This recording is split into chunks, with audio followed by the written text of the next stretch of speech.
I just will introduce our chairman of today, but actually he doesn't need an introduction. Everybody knows Emeritus Professor M. Govinda Rao. He's Emeritus Professor of the National Institute of Public Finance, and he also has been working in many other functions.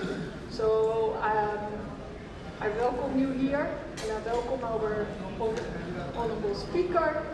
And I leave it to you, and we have 1 hour for this session.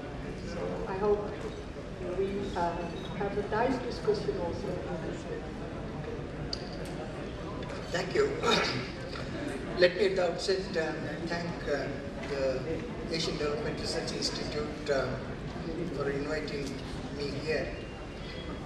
I also have another cap as a visiting professor, and thanks to Shaibal Gupta. And of course, I would like to congratulate, compliment Professor Ghosh on his contribution to ADRI for the last 25 years. I'd like to compliment ADRI.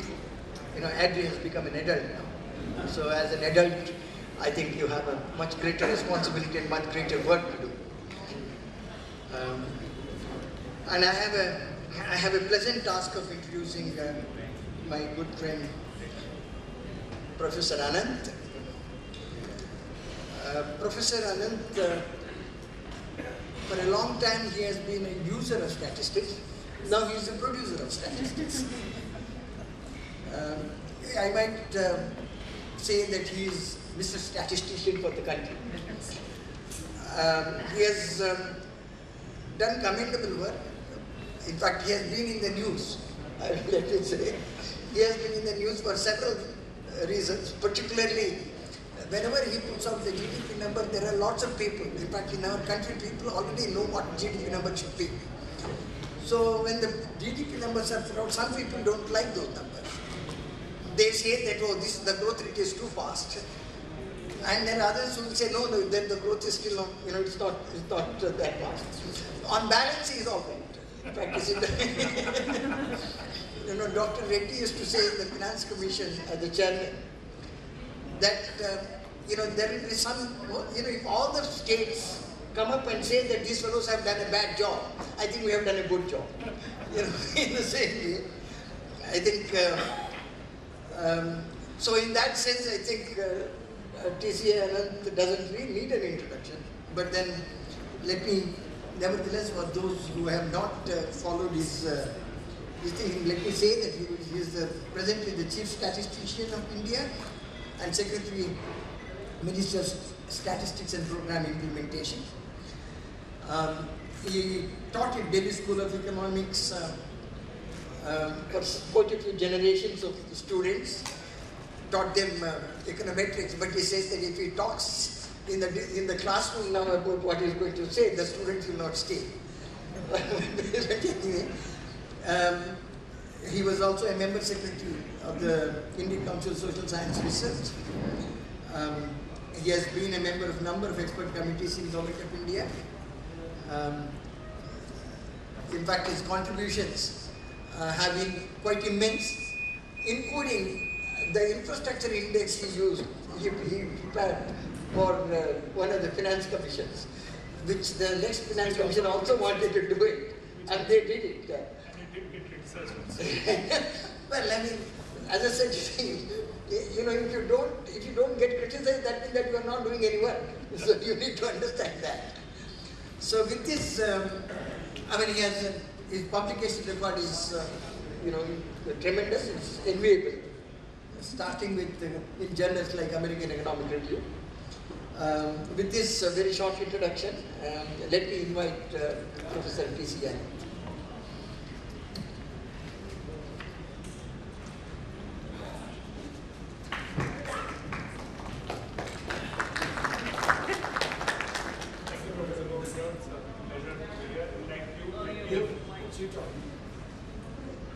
Let me start by thanking ADRI for inviting me.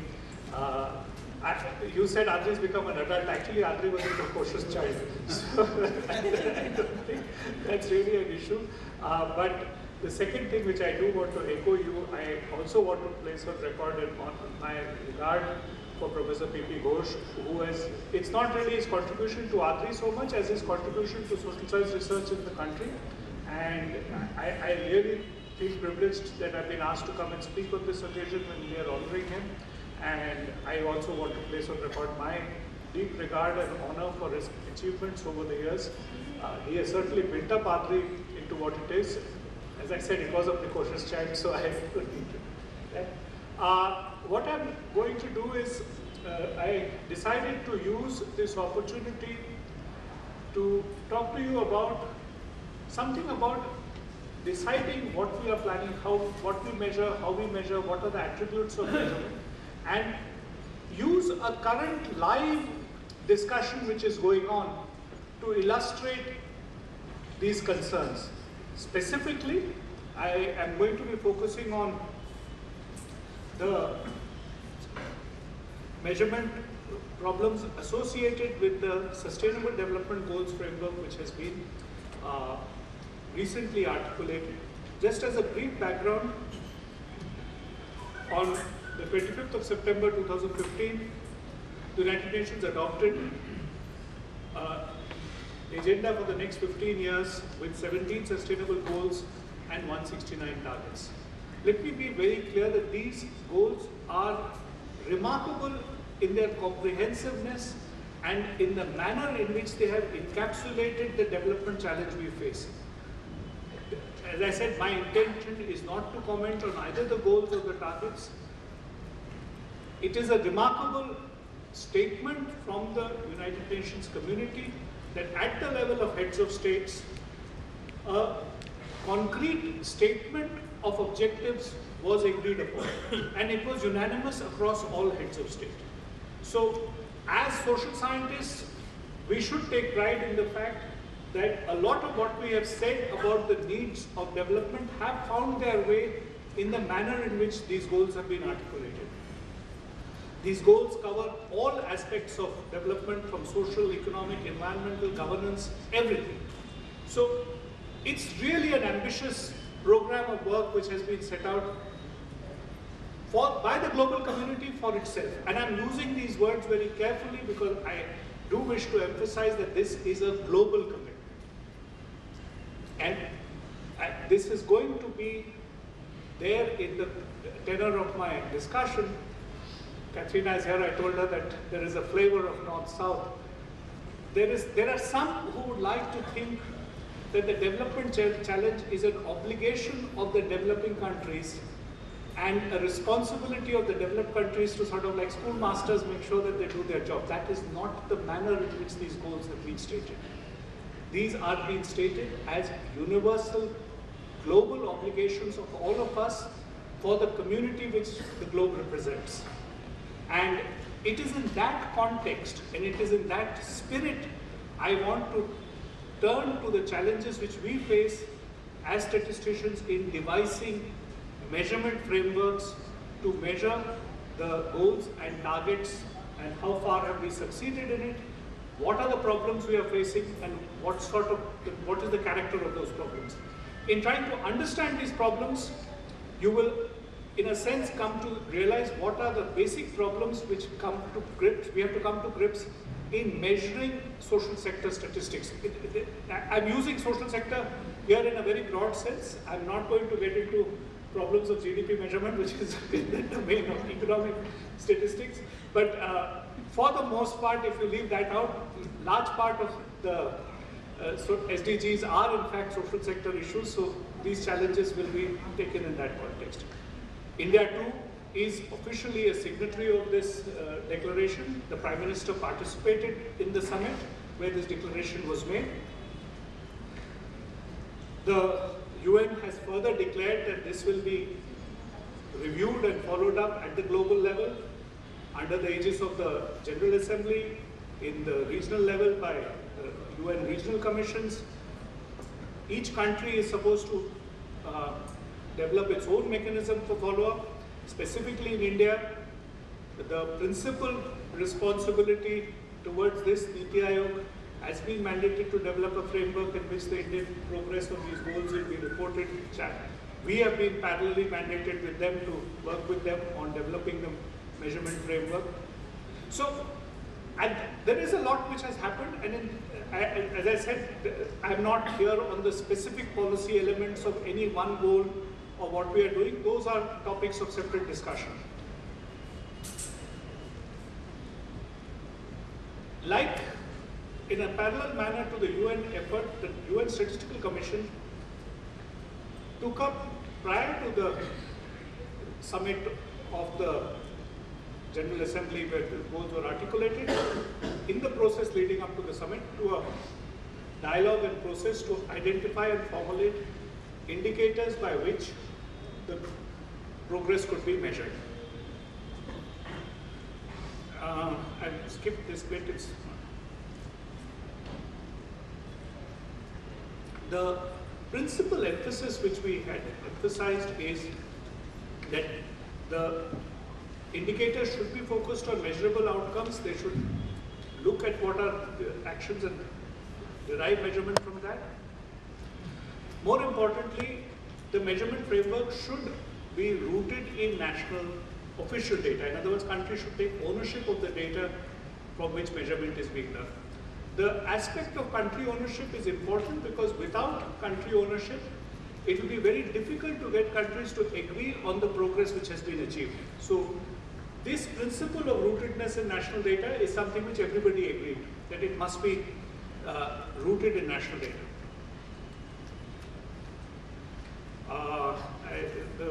Then there is some brief distance about what the UN is doing. So the UN Statistical Commission set up a framework to develop global indicators which will form the core around which all measurement will take place. It is not that countries are limited to the global indicators, but the idea is that the global indicators will form a kernel across which national and regional measurement profiles will be developed. Countries will of course be free to choose from the global indicators as well as develop their own based on specific national circumstances to monitor, track their progress.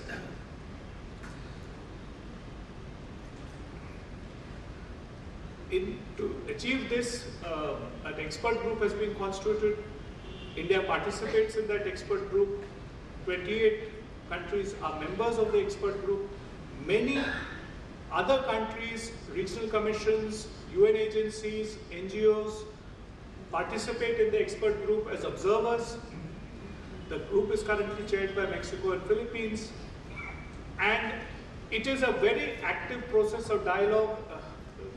On a regular basis, my email account gets a huge number of emails, though my principal responsibility is not to respond to them, and all my colleagues participates in this interaction. It's a very, very active interaction.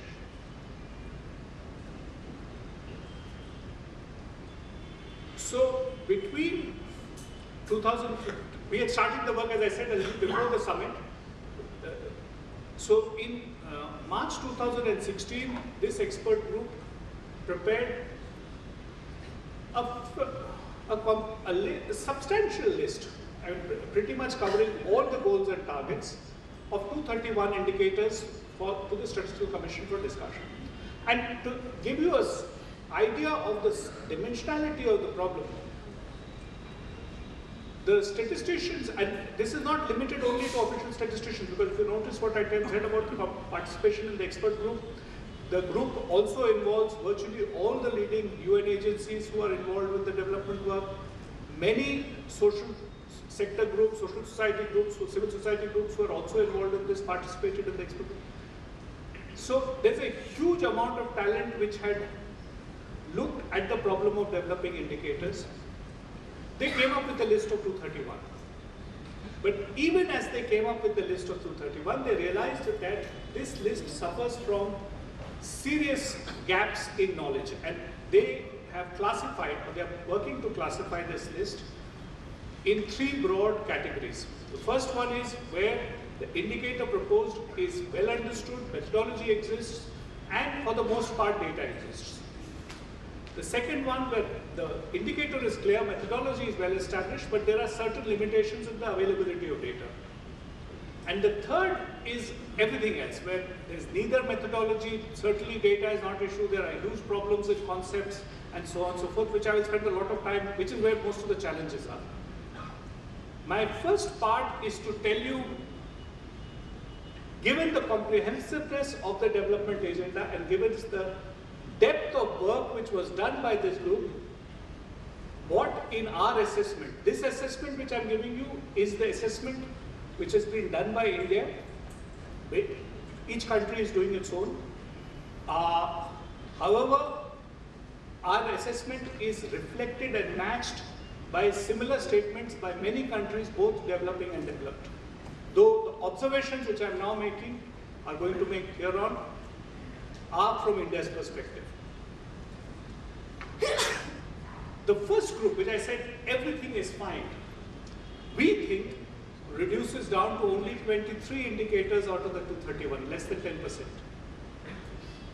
The second lot, where we can develop them with some effort, there's clear conceptual clarity, but basic work has to be done in making sure data is available. We can add another 34. So we are talking about 55, 57 indicators where reasonable progress can be made. Many areas are missing tier 1 indicators. There was briefly a discussion just before this session on education. It may strike you as odd that in the field of education, there is virtually no tier 1 indicator in our judgment. In large measure, because the manner in which the goals are stated, let me read any one of them. By 2030, this is goal 4.1, target 4.1, ensure that all girls and boys complete free, equitable and quality primary and secondary education leading to relevant and effective learning. If you underline the words free, equitable, quality, relevant, effective, you will realize that it's virtually impossible, and given the availability of current data, nothing addresses this. I can take you through goal by goal, target by target, what the problems are. There is zilch in the area of education.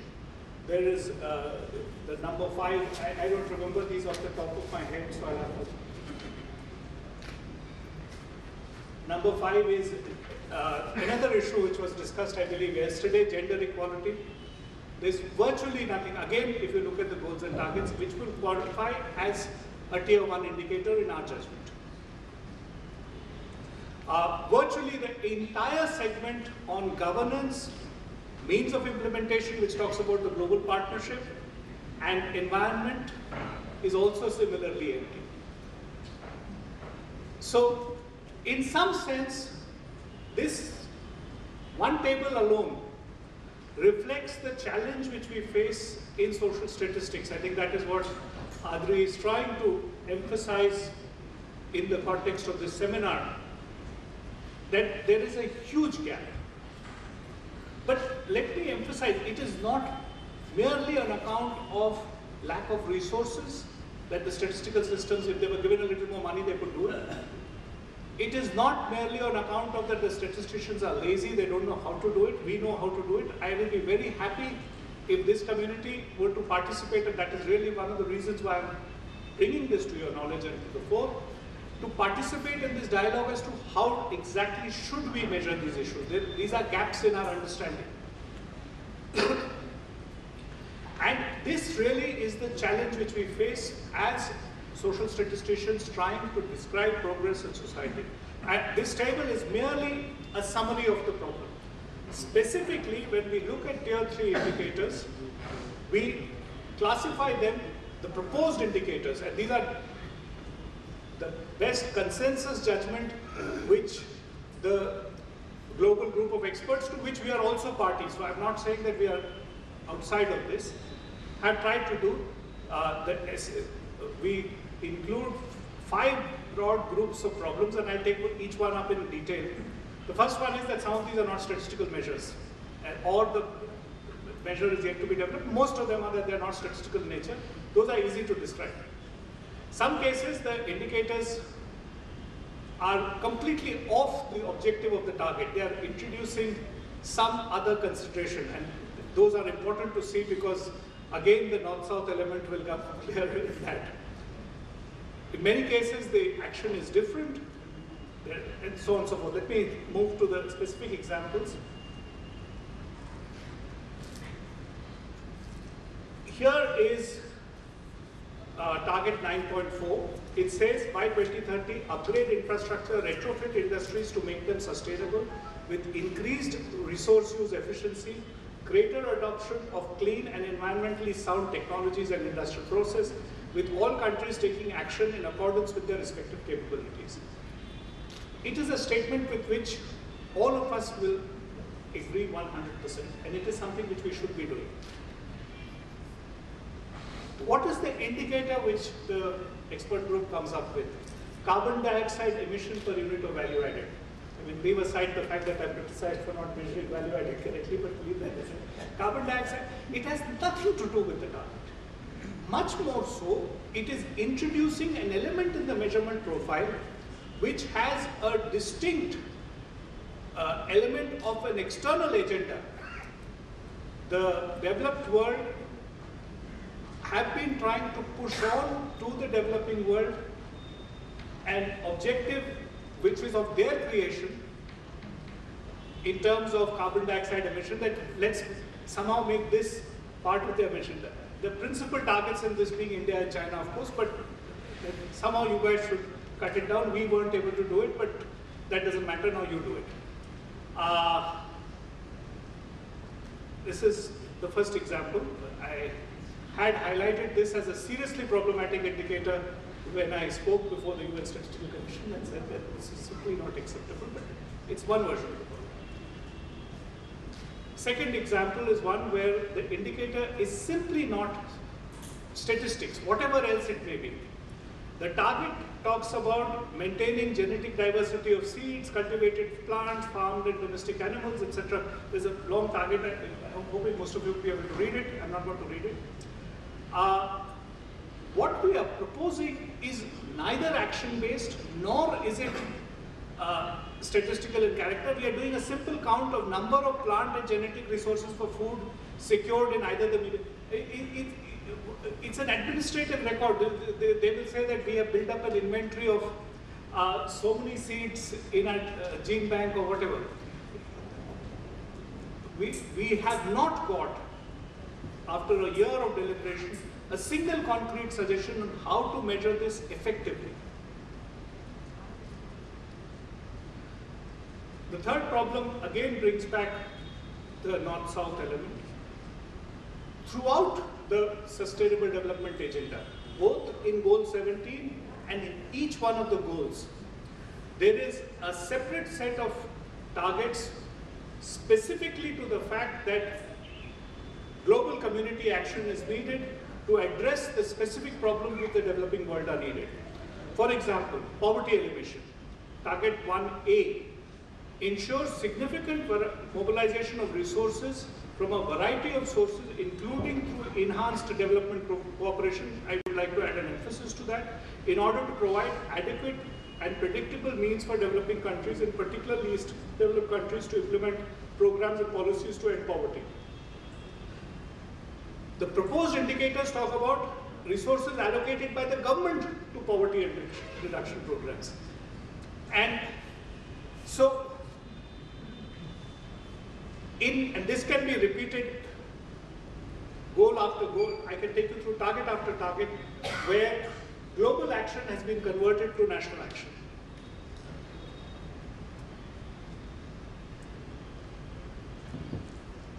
In some cases, the indicators do not address the target in question. Let's take a look at, this is from the area of health. Achieve universal health coverage, including financial risk protection, access to quality essential healthcare services, access to safe, effective, quality and affordable essential medicines. Now, the indicator is partially on some of these issues, but the notion of universality is missing. The coverage of essential health services, they are looking at, so the notion that the health services should be universal is not being adequately captured. To what extent have we reached? Nor is it seeking to address the concern of financial risk protection. As to what extent are we in fact providing risk security to people from health risk. Now, the fact is, we do not get, and this is the problem, we have not yet got a good answer as to how should a statistical system monitor it. It's partly linked that a clear program has to be defined for this, and linked to that program, a measurement framework will have to be designed.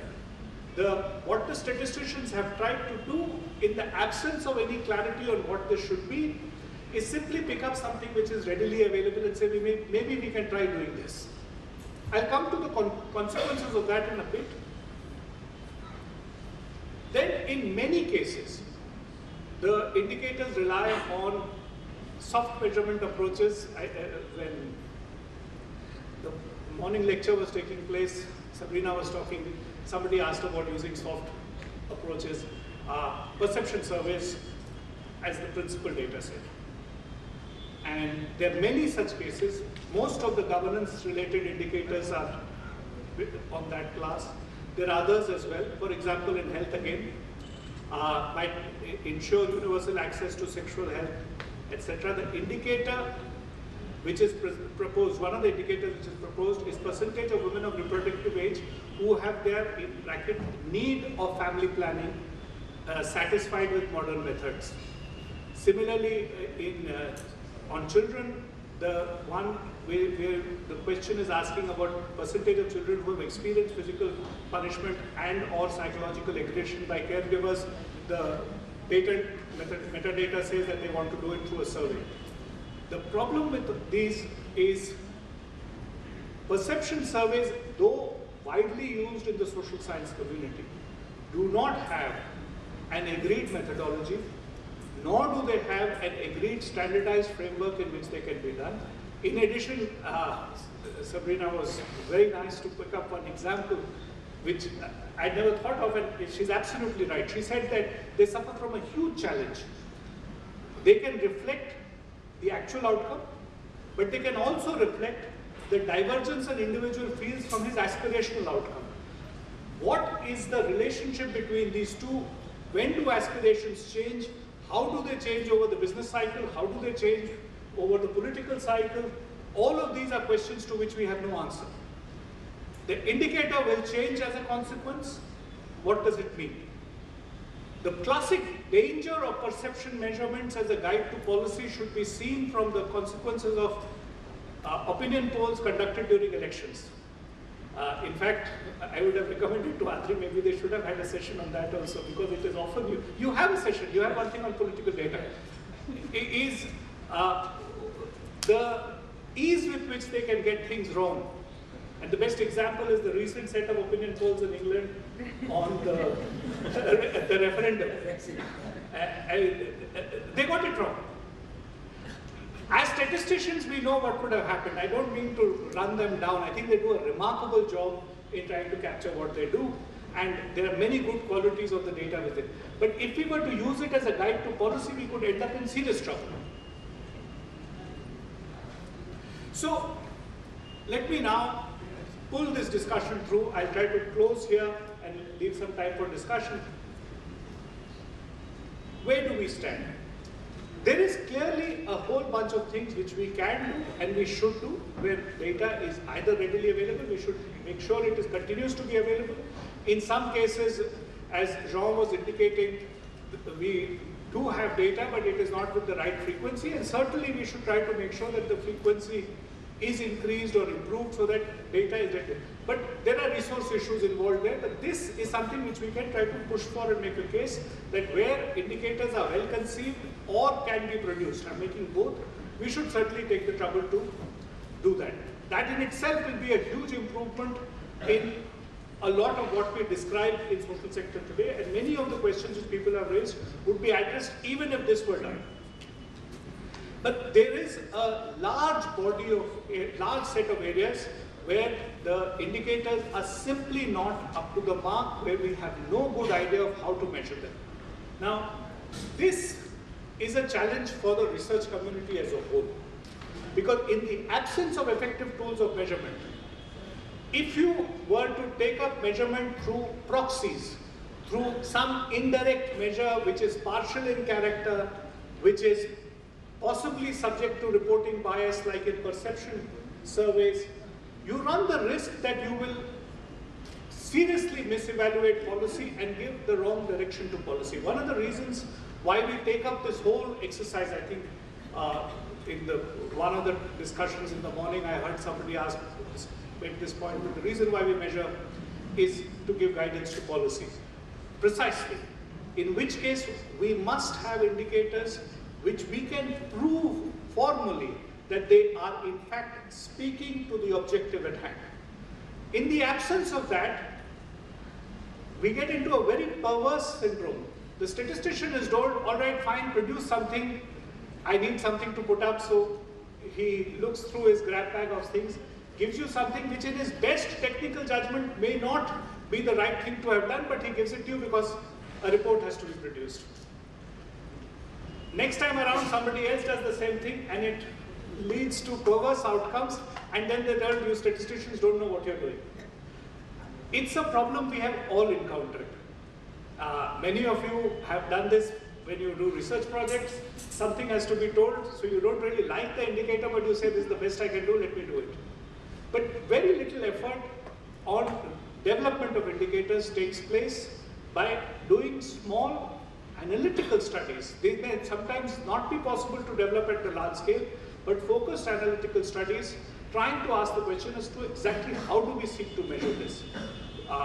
Many interesting things have happened, and in fact, our recommendation to the government as part of its work in developing the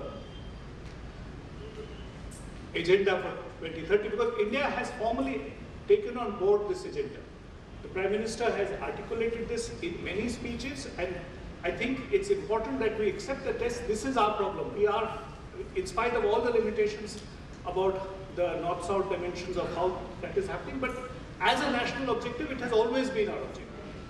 We need to take national efforts to try to design programs and measurement profiles alongside those programs which seek to address the challenges posed by the targets which are not properly measured. It is both a national challenge and a global challenge.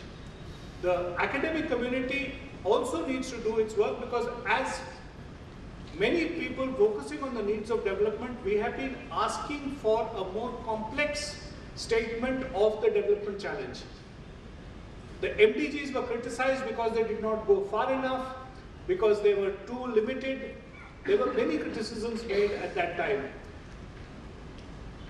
It is an obligation on the researchers who made those criticisms, not just to say that this is what the objective is.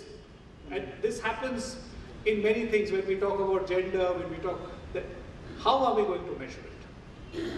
And it's not obvious. I think there was a discussion briefly which was taking place during one of the presentations, I forget it, maybe it was Sabrina's presentation, about gendered surveys. Lots of information can be captured by a gendered survey. The NFHS is a good example of a survey in India which does capture information on gendered basis through that. But not all information is possible to be captured on a gendered survey. It is an inherent limitation of the way we function as societies that the household, in addition to having lots of attributes, also has a gendered distribution of work. And it is possible that certain attributes of the household may not simply be available by either the male or the female member of the household as a consequence of this gendered distribution of work. So having a gendered survey will not help you get a true gendered picture of what is happening. Similar issues have been raised to me about measuring property ownership. There are many complex ownership. Physical ownership, yes, we can record in the land records or in the property records the gender of the principal owner. You will get some statistics from that. But if you try to get for beneficial ownership, who the real owner is, what the benefits are flowing, you are heading into a complex area where merely taking recourse to survey technology. Surveys have been one of the most powerful tools in social science to gather information. But in some of these, we are pushing the limits to what surveys can achieve. I don't think we have addressed this question adequately as to how much our instruments are able to work. I've touched in the course of my presentation on a large number of challenges which they saw. My hope in doing this is to present to you that social statistics is a challenging area. It needs research, it needs participation of academic communities and of governments. I think we have to work together to answer these questions. I'll stop with that and take some questions. Thank you.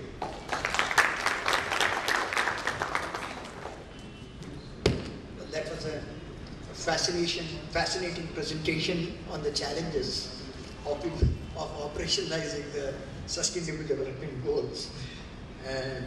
Well, we have about 20 minutes time, and I'd like to invite questions, also suggestions, but then I think it would be useful to keep them short. In fact, we'll collect the questions and we will, then I request you to. Yeah. There is a gentleman here. Please, where are the...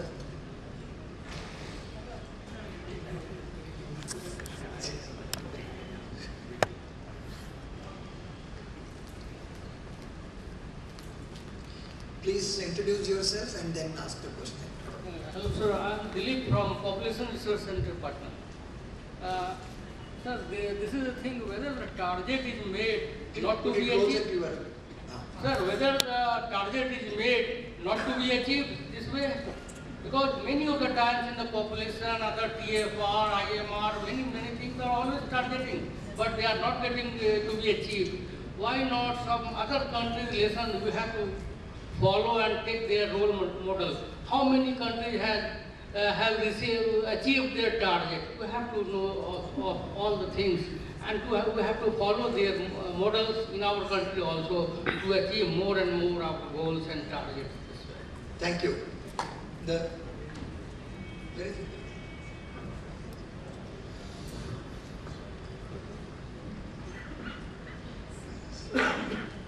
Sometimes we see some government agency like government, they claim that some data are being not utilized by researchers or policymakers, like researchers particularly, and that's the point they stop or they discontinue the data. So there is a conflict between government and the academicians are not using the data already available. So that is the reason they stop some of the publications or conducting some other surveys which are important, but they do that is not being utilized. What is your opinion on it?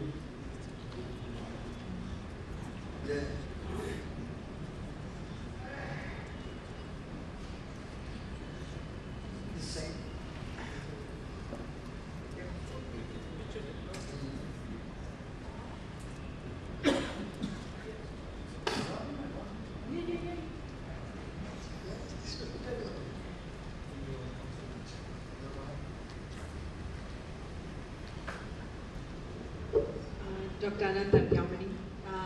It's something that I've asked you before, and I thought I'd take the opportunity to ask you again to see if you have some more reflection on this. You know, a lot of the data that we depend on for health expenditure, to understand utilization, education, the NSSO surveys, you know, the frequency is so, it's decadal, and it doesn't quite give us enough to, you know, in this sort of SDG framework where you have pretty ambitious goals that are committed to, and I think the question is also related to the first question on targets. We don't, I mean, are these targets based on trajectories? Are they based on certain kinds of understandings of contextual factors, modeling? I mean, I don't know, there must be a lot of thinking that goes into them. However, correspondingly, the movement we see on some of these other, you know, how populations are coping with broken or fragile systems of service delivery, inefficient systems of access, availability, barriers, etc. So I just wonder, how do we put this picture together if a lot of the critical sort of understandings we want to get at larger scale are 10 years apart from each other. And how do you track progress, and how do we know what the system, how the system is changing, and what people are actually spending? Any more? I think you answered them. Yeah, we can. I think there are two broad questions which were raised. Let me try to take them. The first one was, how did these targets come to be, and whether they're realistic or unrealistic? The UN process is different from the way national policy discussions take place. In the UN process, the UN is simply stating an aspirational agenda for what development is. This was a very, very open and wide-ranging discussion involving a large number of communities. So, in a sense, what has been stated here is not really necessarily reflected in either existing national policies or earlier global statements. This is one of the most comprehensive statements of the development challenge about what the global community feels needs to be addressed to meet the problem of development. It is, in that sense, a comprehensive statement. It's an aspirational statement. Therefore, whether it will be even achieved by 2030 is not really up to me to comment on. I mean, it's an important challenge. The fact is, I don't think there's anything wrong in framing an aspirational dialogue. I mean, the fact that we need to achieve this, I think, is a positive agenda. So, my take on this is, this does encapsulate a whole range of issues which activists, social society workers, social scientists have been saying for a while. So, that's what this target is. I don't really have to say more about that. Your question about where we have data, we don't have them with adequate frequency is well taken. In fact, health expenditure is something which we are looking at very carefully to see if we can make that more frequent.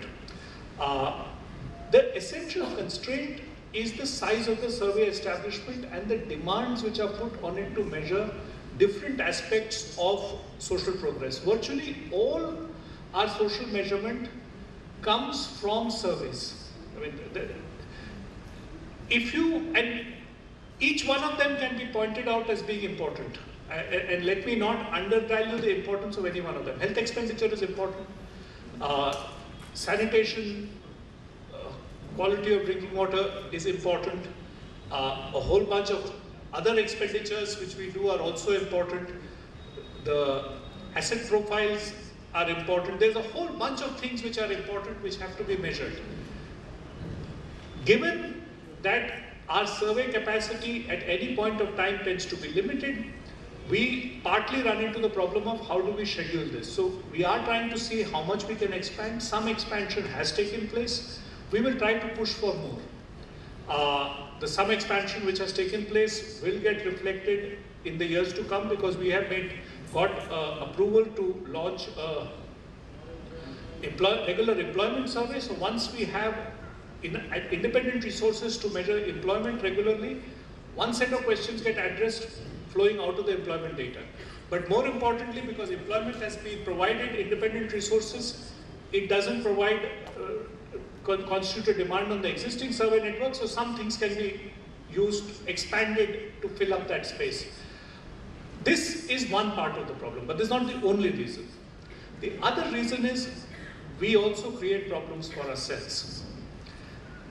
It's important that survey work stay on a regular, comparable pattern from year to year. I think Jean had raised the question earlier as to why did we have this long gap. It's not that we stopped measuring. Not that we stopped measuring in health. In fact, the period after 2005 has one of the richest sources of health data. Many health surveys happened. In fact, that was the problem. Many health surveys happened. They were all different. There was the BLHS, there was the National Health Survey. Each one of them is very good in itself, very rich data for the problems which it set out to answer, but it was not a replica of the NFHS. When we scale up our demands, we tend to lose comparability. The statisticians regularly argue for maintaining comparability, trying to make sure that some comparable data is available. Many times activists who are not interested in research will say, you guys are being old-fashioned and you should, we need to meet the need for block level data or district level data. I think some consideration for the input of the technical statistician, and it's not then only the government's fault, and let me be very clear, this is as much the fault of the community of activists who push for a much more expanded data and at times saying that disregard the principle of comparability. So NFHS in part got compromised by that. There was a hope that you would be able to combine the annual health survey and the DLHS to give an equivalence to the national NFHS. The considered view of all the technical people who looked at the data was that it is not possible. As a consequence, we ended up with a long gap. Finally, a careful decision was taken to go back and redo the NFHS. I'm not here to talk about the NFHS, this is the time to do so, so I will not go any further on that. But there are other reasons which happen. So it's a long answer to a relatively short question. Part of your thing will be met. Part, we will need to maintain a spirit of discipline. So the second element of our recommendation, which we are trying to push, is that we should, along with the national framework of policies to achieve the 2030 development agenda, we would like the government, of course, to state its policy framework towards it. We would also like a commitment for at least 15 years on the measurement approaches, and that no unilateral changes to the measurement profile will take place once agreed upon.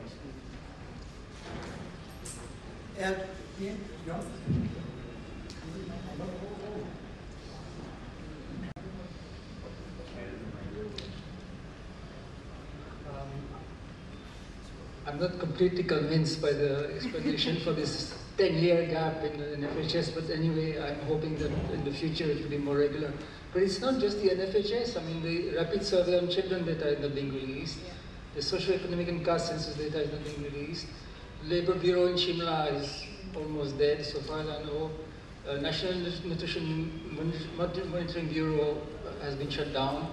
Census data is just trickling out. So I'm sorry, but one gets the impression that there's not much interest in the government in releasing social statistics. So I would just like to know what is stopping the release of all these data sets and a more active involvement in collecting and releasing social statistics. Because it seems to me that it's not what it used to be. I mean, India used to be a leader in these fields, and now it's trailing way behind.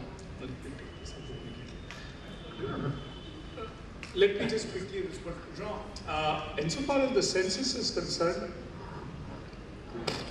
at the level of data disaggregation at which data used to be released in the past, it has been released, and it has been released faster. I think we should be careful in saying that I want more from saying that they have not done a better job. They have.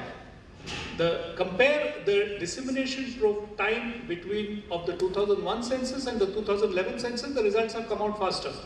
They're all available on the website. The demand for more is a more complicated issue, and the disaggregated census data does raise a number of issues because it has many ramifications. Census is not merely a research exercise, it has many political dimensions. So let's turn away from, as I told you, in health, it was not the absence of surveys. In fact, we had more surveys post 2005 than we had in the past.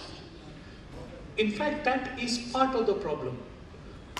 We are very quick to demand additional data. Labour Bureau suffered from the same. We wanted annual employment data. As a consequence, certain amount of other work which Labour Bureau did got compromised.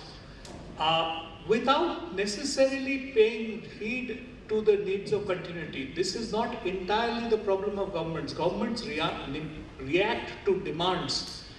The Labour Bureau demand thing came because of a large demand which came from the research community that we need more regular employment data. It is important to work in a phased, systematic manner. The employment problem we will solve. We will now, not the problem, the data problem, sorry. Sorry.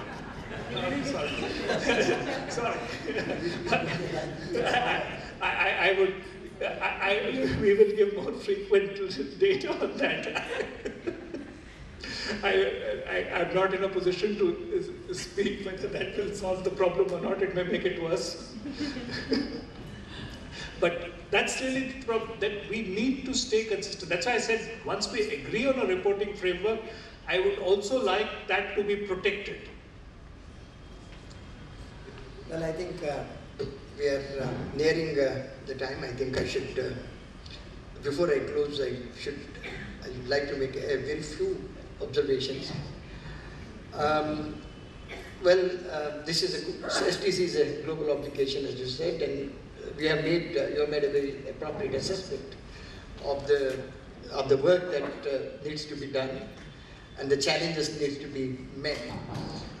We also had some, the issues of political economy of SDCs, where there are quite a number of other agendas have been pushed through, and the challenges posed by it. The issue is how exactly can we operationalize it and then to take it further. That's where one of the major issues are. I think some of the issues, possibly I can supplement what you said, is, it's a large country. We need to sensitize various departments as well to the needs, and as well as the state governments. I mean, you can't just, everything cannot be done at the Sardar Patel Bhavan. I mean, there are lots of things that needs to be, and again, sensitizing them. Sensitizing them, in fact, yesterday intervened. See, demand for good data comes not just from the researchers. Demand for good data should come from the government departments, because if in your budgeting exercise, if you say that this is an extra money, extra work that I am going to do, and for this I need extra, unless and until you reform there, people, they will not demand a good data. I think when they demand a good data, I think the quality of data also, comes from that. Now what happens is, a researcher has asked, but, there is, in fact, there is no serious issue there. But then on that issue, the government departments demanding and asking for it and having an agenda. And then, of course, how many of the bureaucrats, let me ask a question, how many of the bureaucrats really look at the research findings? I mean, if they don't look at it, that's an independent thing. So you have a fascination for doing research, so you demand data, you do it. I mean, so there is a much more serious, I think, interaction that needs to be developed.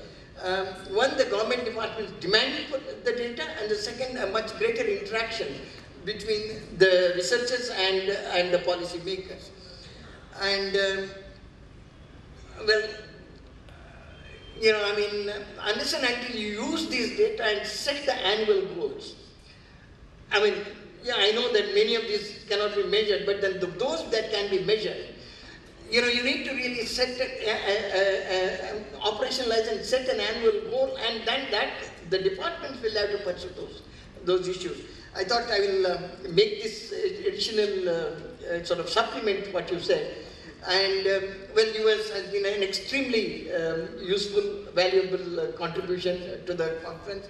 And I'm sure we all have, are richer in terms of our knowledge. I'd like to thank Professor Shaibal Ghosh as well as Dr. P.P. Ghosh, compliment him again on both of our behalf for the wonderful work Dr. Ghosh has done for ADRI and the community as a whole. Thank you.